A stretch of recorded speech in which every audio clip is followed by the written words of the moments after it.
first Friday of the month. Ayan, kaya ganito na naman ka-traffic dito sa aming lugar guys. Ayan po. Sa tuwing Friday, ganito talaga ka-traffic guys. Dahil nga po sa ating senior. Ayan, pagsisenior po sa bayan ng Calamba. Ayan po. Sa dami po ng taong lumalabas guys. Ayan, magsisenior. Ayan, parang panata po kasi yun guys. Panata na magdasal po. Ayan.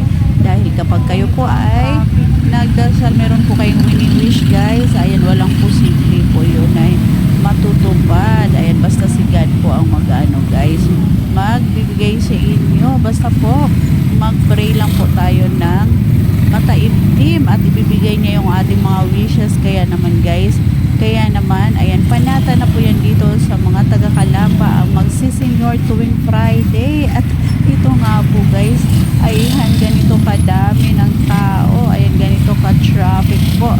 Ayan, pag kayo po ay lumabas ng inyong bahay, ayan, ganito ka-traffic. Kaya naman talaga namang dapat mahaba ang iyong pasensya sa road guys. Kasi ayan na ganito na ka-traffic pagdating ng Friday. Ayan guys, diba? Grabe guys, sobrang traffic. Ayan, ganito po dito sa aming lugar guys. Sa